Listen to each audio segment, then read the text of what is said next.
Hi there, welcome to another video of Springfield Leather. I'm Ryan. And today we're going to go over our Ivan strap cutter. As you can see, I've already started to take it apart here for us. But when you get one, it'll come with a quick little instructional pamphlet. We're not going to go over everything in this, but I'm going to give you the gist of how to run the tool. This is the strap cutter. Really simple device. It's a really old tool. They've not changed much at all. Right, on the underside here, you've got your measurement gauge. This is how wide you set it to get your straps. It zeroes out at the blade, not at the end of the tool. And then your reading is against the handle here. So for a 2-inch strap, you line up the two, right flush with that handle, tighten down your wing nut. Up here, you've got that wing nut I referenced. This is how you adjust it, moves that pressure foot down inside there.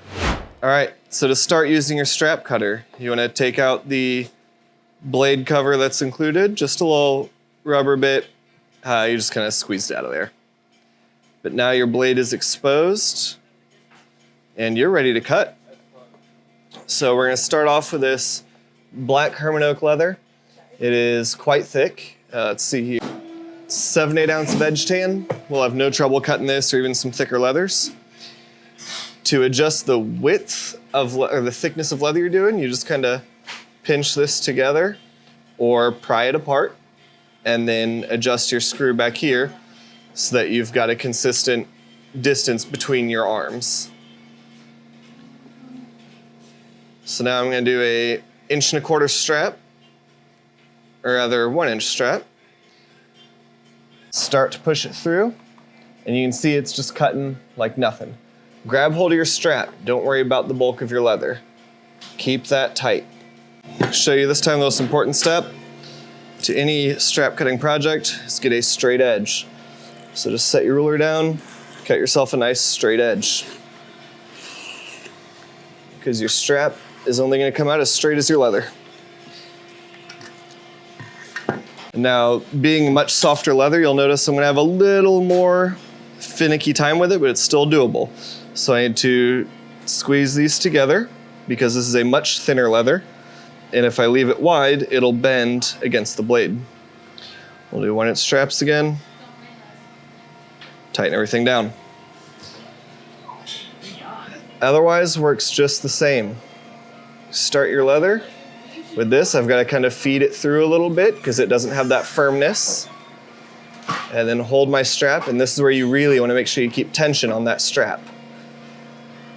And what I'm doing with my handle hand is just keeping my thumb to keep the leather from curling up on me. Because again, a softer leather, it's a little more effort. But you still get a very nice, clean 1-inch strip.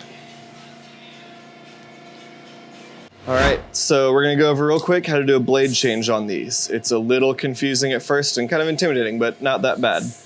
First step, loosen up your wing nut up top so you can remove this arm completely. Set that aside. Then you can see the blades just suspended in there with these 2 screws. Take you a screwdriver, I like a Phillips head personally. Loosen those screws up, you don't have to take them out. That just relieves the pressure on that blade. Now you just separate your arms, carefully remove your old blade, and remember while you're doing this, the sharp part is towards your ruler gauge. So keep in mind which direction you've got it facing. And then if you buy more blades from us, which we sell replacement blades in 5-packs, they come in these little plastic tubes, and you'll notice they're a little bit different, but they are for the same tool from the same manufacturer, just different production runs. So there might be a little variation to them, but the process will still be the same. So same way we got it out. Hold it, sharp side towards the ruler gauge, put one side in. Bring it around here, push your 2 sides together. And as you squeeze them together, you'll see everything will start to fit. Oh, need to loosen this screw a little bit more. It's not quite letting me put the blade in. Now it goes. See how they just slide together? The blade's all the way in. Tighten down these screws. Because these screws also hold in these brackets that keep the end of the blade from poking out. in case you have to use a longer blade. Now I can still adjust it to fit my leather. When you put it back in the handle, you'll notice this side has a curve to it. This side is flat. The curved side is your working side, so that as you're pulling your leather through, it'll automatically deflect it out away from the handle so it doesn't get bound up. And again, ruler gauge goes towards the handle. Tighten it down, you're ready to start cutting.